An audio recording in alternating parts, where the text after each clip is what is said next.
The Forbidden Glass of Wine, Episode 4, Abolition and Apprenticeship, 1834 to 1838. My loves, tonight it's not only wine we sip, it's memory, it's blood, it's survival. We return once again to the cane fields, to the hills, to the silent echoes of chains and courage in St. Lucia, to the voices of those who were enslaved, those who rebelled, and those who endured long enough for us to call ourselves free. Their story is our story. Their pain is our inheritance. Their freedom is our duty to protect. So lift your glass with me, and let us drink not to forget, but to remember. This is their story. This is our reminder. This is the forbidden glass of wine. With me, Lady Divine. The False Dawn. The year was 1834. Across the Caribbean, the word spread like a song carried by the sea wind. Slavery is over. We are free.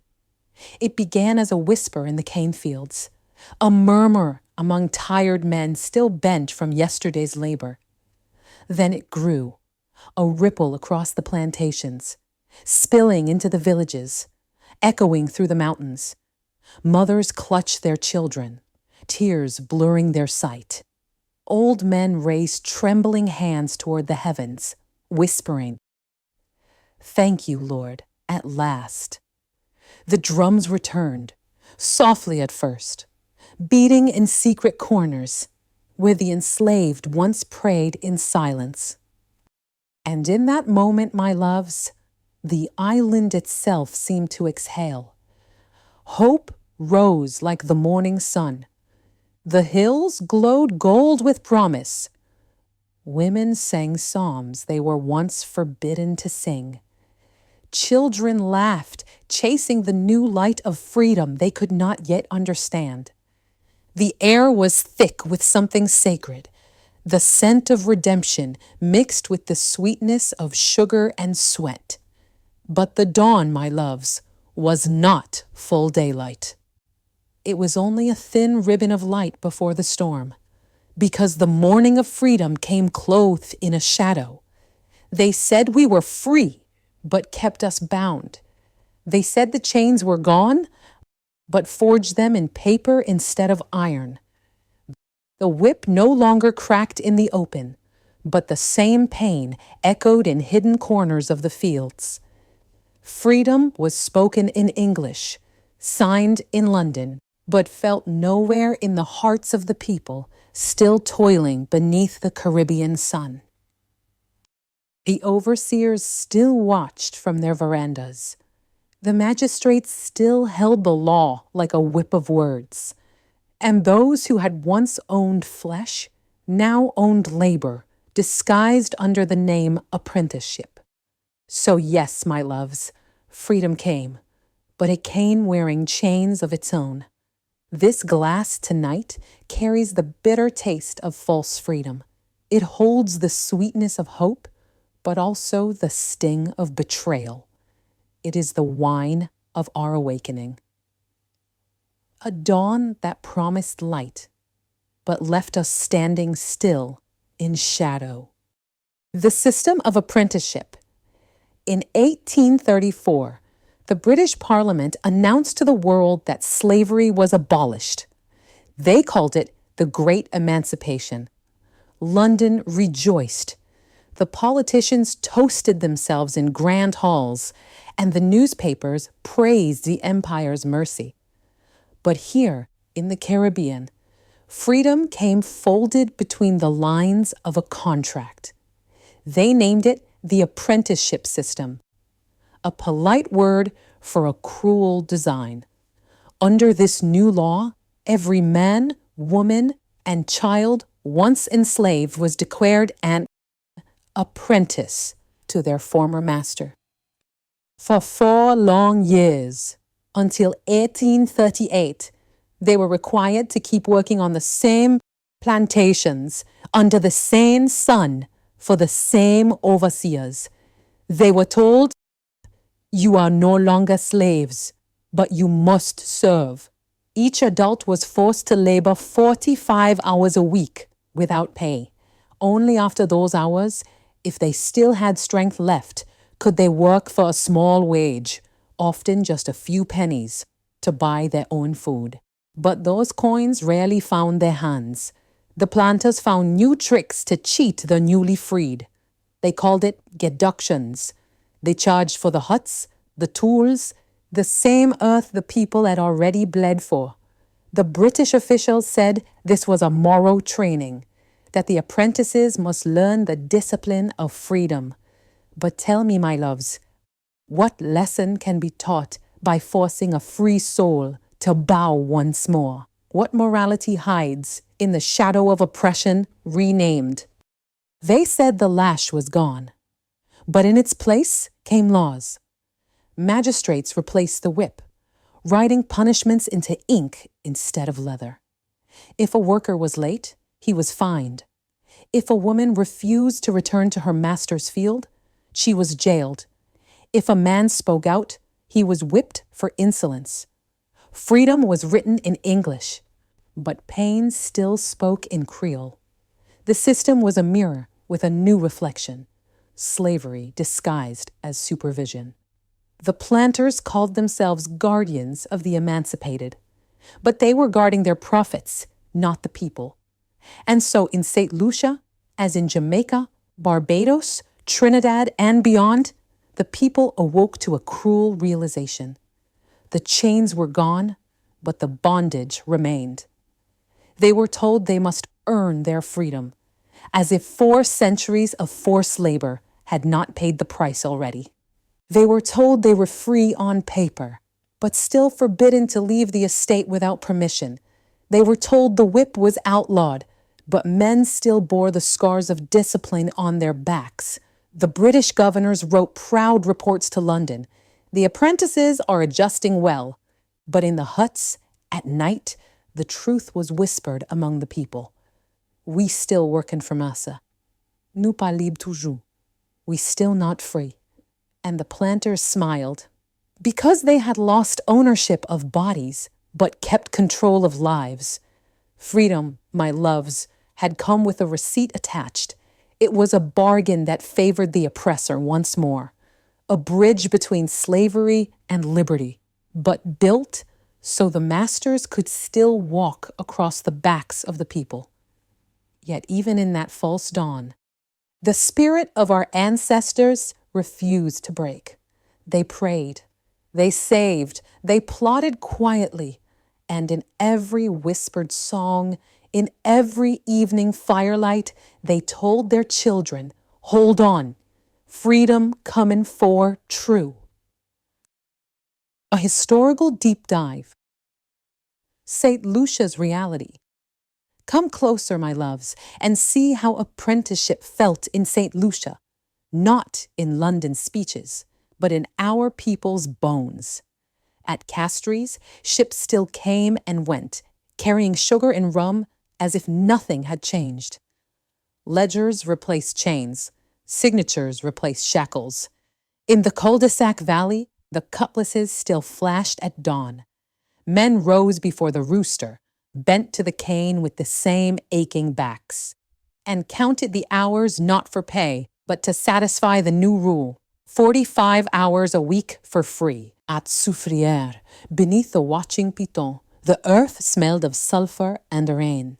Women stooped in the boiling house, steam stinging their eyes as they stirred the copper with long paddles. The overseer's voice no longer cracked like a whip, but the schedule did. Work, work, work, and fines fell where lashes once did. In Dennery and Micaud, apprentices were told, you are free to earn wages after your 45 hours. But when Saturday came, a magistrate's note, a deduction, a charge for a hut, for tools, for doctor's visit, the pennies vanished like mist over the sea. Here stood the new judge, not with a whip, but with a pen. He called it discipline, order, instruction for freedom. If a man missed a day to visit his sick mother, the ledger marked him insolent. If a woman asked for her promised pay, the book recorded impertinence. If a child overslept, the note read idleness, and the penalty was labor at the treadmill or in the road gang. The lash had learned to write. Sundays were supposed to be for rest, for market, for church. For burying the week's sorrow in song, and yet even Sunday had a price. A woman will call Rosette carried cassava to market in View 4 and returned to find a summons, absent during required hours. She stood before the magistrate and said in Creole, "Monsieur, moi pas esclave encore. Sir, I'm no longer a slave." He answered in careful English, "Madam, you are an apprentice." The difference, my loves, was only ink. In the evenings, chapels filled. Bon Dieu, ban nous fos. Old men rubbed their wrists where iron once bit. Young boys traced cane leaf cuts on their shins and wondered if true freedom would come before they became old men themselves. Mothers braided daughters' hair and told them, "Tien befo, pas laguer." Hold strong, don't give up. Stories of the brigands of Floor of the Forest fighters were whispered like contraband hope. If freedom could not be found in the fields, perhaps it could be kept alive in memory. This, too, was St. Lucia in Apprenticeship, a quiet curriculum of survival. Men shared news, which magistrate was cruel, which estate allowed a few coins, which back road led to a cousin with a fishing canoe. Women built hidden economies. A dozen eggs for a yard of cloth, a bowl of salt fish traded for a calabash of coconut oil. Children learned to count not with slates, but with measures of cane and cups of molasses. We schooled ourselves in the art of enduring and in the science of freedom yet to come. Some could not wait for 1838. Two apprentices, called then Etienne and Michel, slipped from Choiseul before sunrise, taking the river's edge to avoid the road. They carried a cutlass, a Bible, and cassava wrapped in banana leaf. Behind them, a child slept across Mihen's shoulder. Ahead of them, the forest opened like a mouth, promising either refuge or ruin. They did not run toward a map. They ran toward a word: liberty. The records tried to keep us small, lines and fines, columns and costs. But what could not be written into those ledgers was the truth that pulsed under every statistic. The people were learning freedom even while they were being denied it. They learned who could be trusted. They learned the price of a signature. They learned which hills hide the road, which ravines drink the rain silent, which priests would speak for them, which shopkeepers would extend credit without humiliation. So when 1838 came, St. Lucia did not greet freedom as a stranger. We had practiced her in the shadows. We had spelled her with our feet on back roads, with our hands in small exchanges, with our tongues in whispered prayers. We had already loosened the rope. This was our reality, my loves. Freedom announced in London, apprenticeship enforced in St. Lucia, and between them an island of people who refused to forget what liberty felt like. We endured the paper chain. We studied its knots. And when the time came, we pulled. Personal vignette, the bitter lesson. Picture him, my loves. An old man, shoulders bent from years beneath the sun. The calluses on his palms are older than his children. The smell of cane and sweat clings to him like a second skin. His name is Baptiste. He was born enslaved. He worked the fields from boyhood, long before he could count the seasons. He learned to measure time not by the clock, but by the ache in his back and the burning of the midday sun. When word came that slavery had ended, that the king had set them free, he fell to his knees right where he stood. The cane knife dropped from his hand. He lifted his eyes to the sky, and the tears came faster than rain in hurricane season. He whispered, "Bon Dieu, merci. Thank you, God." At last, he went home that night to his small hut, the one he built with wood the overseer said he could use but never own. He told his wife, "Tomorrow we rest." He told his children, Tomorrow we are free. They sang that night. They prayed. They believed.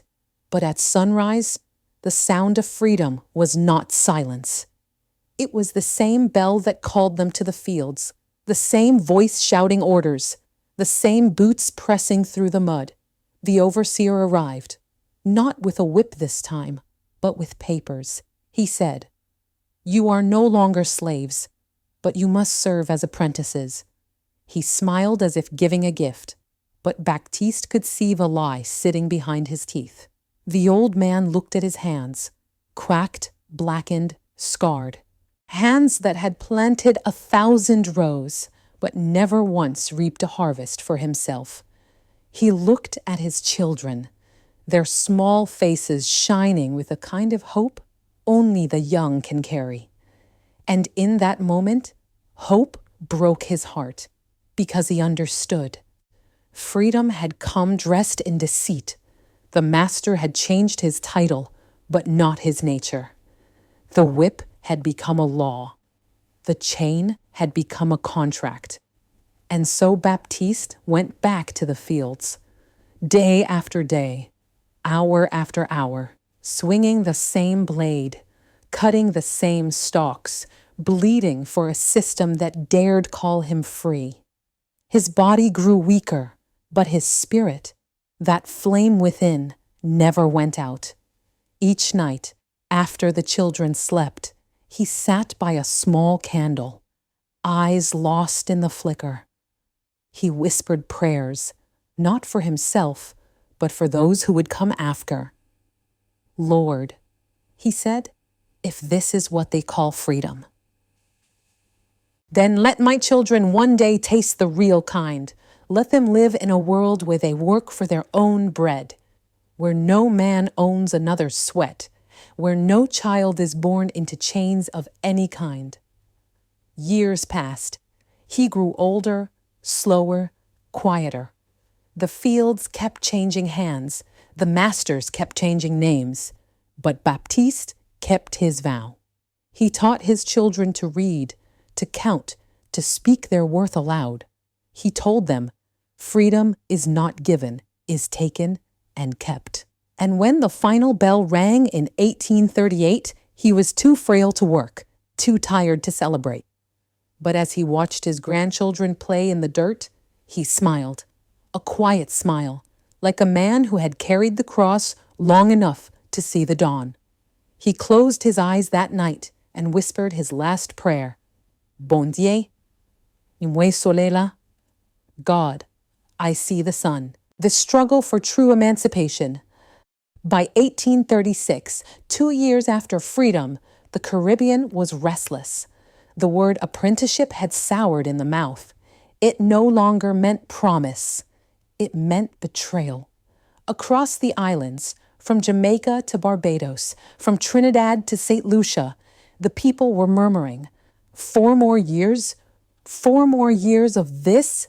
They had been patient. They had obeyed. They had believed that freedom, though delay, would come in its purest form. But each passing month revealed the truth.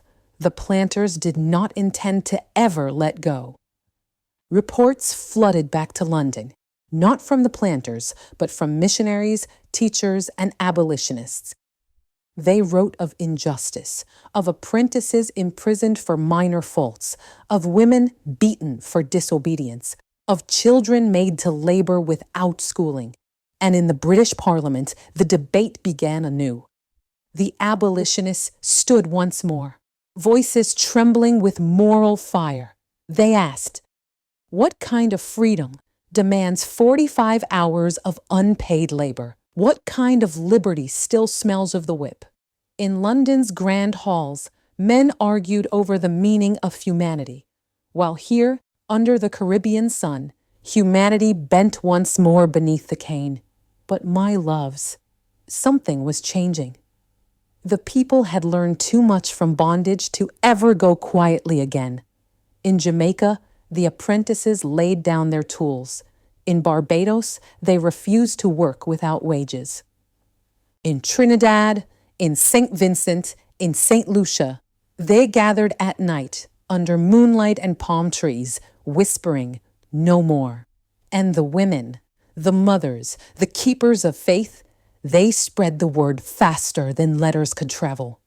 They told each other in market stalls and churches, freedom cannot be halfway. Either we are free or we are not. In St. Lucia, priests and pastors reported empty fields on Mondays. Workers said they were resting their souls.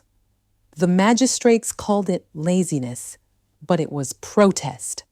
Quiet, dignified, dangerous protest.